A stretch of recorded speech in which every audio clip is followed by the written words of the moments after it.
السلام علیکم میرے پیارے دوستو، امید کرتا ہوں آپ سب خیریت سے ہوں گے۔ تو آج کی ویڈیو میں ہم ایک ایسا سوال اور اس کا ایسا جواب سننے جا رہے ہیں جو ہماری زندگی کا سب سے بڑا سچ ہے۔ یہ سوال کسی عام انسان نے نہیں بلکہ سیدنا حضرت علی رضی اللہ عنہ سے کیا گیا تھا، اور انہوں نے اس کا جواب ایسے دیا کہ عقل بھی انسان کی حیران کن رہ گئی۔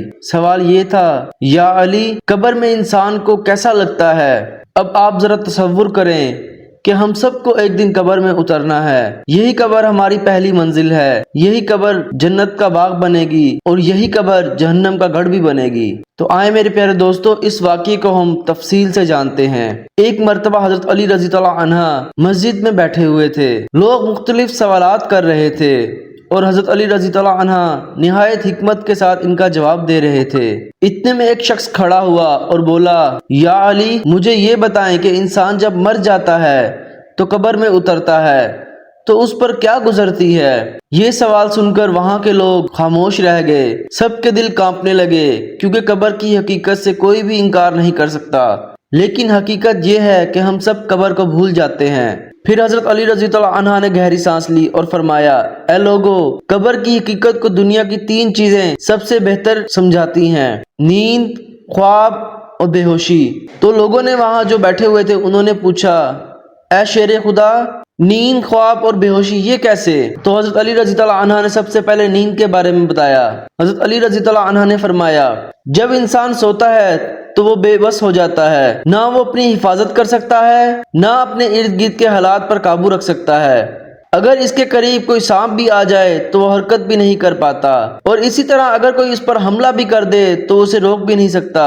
اسی طرح ہی پیارے دوستو، قرآن پاک میں اللہ پاک فرماتا ہے، اللہ وہی ہے جو روحوں کو قبض کرتا ہے، کچھ کو موت کے وقت اور کچھ کو نیند کے دوران۔ اسی طرح ہی کہا جاتا ہے، نیند آدھی موت ہے۔ پھر وہاں کے جو لوگ بیٹھے ہوئے تھے نیند کی یہ بات سن کے حیران رہ گئے۔ پھر وہاں کے لوگوں نے پوچھا، خواب کیسے؟ تو پھر حضرت علی رضی اللہ عنہ نے خواب کے بارے میں بتایا۔ حضرت علی رضی اللہ عنہ نے فرمایا، انسان جب خواب دیکھتا ہے تو عجیب و غریب مناظر دیکھتا ہے، کبھی خوشی کا خواب دیکھتا ہے، کبھی ڈراؤنا خواب دیکھتا ہے، لیکن وہ خواب دوسروں کو نہیں دکھا سکتا، بس وہ خود محسوس کرتا ہے۔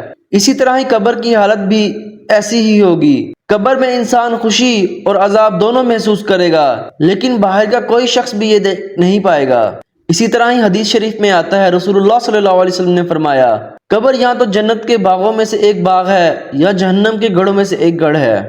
تو وہاں پہ جو لوگ بیٹھے ہوئے تھے، جب انہوں نے حضرت علی کا یہ دوسرا پوائنٹ سنا تو وہ حیران رہ گئے۔ پھر وہاں کے لوگوں نے پوچھا، اے شیر خدا، ہمیں پھر تیسرا بھی بتائیں، بے ہوشی کیسے ہے؟ حضرت علی رضی اللہ عنہ نے فرمایا، جب انسان پر غشی طاری ہو جاتی ہے تو سب کچھ سن پا رہا ہوتا ہے، محسوس کر پا رہا ہوتا ہے، لیکن بول نہیں سکتا، کسی کو اپنی حالت بتا نہیں سکتا۔ اسی طرح قبر کی کیفیت بھی یہی ہوگی۔ میت اپنے پاس آنے والوں کو دیکھے گی، ان کے قدموں کی آواز بھی سنے گی، لیکن کچھ کہہ نہ سکے گی۔ جیسے صحیح بخاری کی حدیث میں آتا ہے، رسول اللہ صلی اللہ علیہ وسلم نے فرمایا، جب انسان کو قبر میں دفن کیا جاتا ہے اور لوگ واپس جاتے ہیں تو وہ ان کے جوتوں کی آواز سنتا ہے۔ یعنی میرے پیارے دوستو، یہ وہی کیفیت ہے جو بے ہوشی کے دوران دنیا میں محسوس کی جاتی ہے، اور اسی طرح قبر کی حقیقت بھی اسی طرح ہی ہے۔ اسی عالم میں حضرت علی رضی اللہ عنہ نے جب یہ تینوں باتیں بیان کی تو پھر فرمایا، اے لوگو، قبر میں تین سوال پوچھے جائیں گے: تیرا رب کون ہے، تیرا دین کیا ہے، تیرا نبی کون ہے؟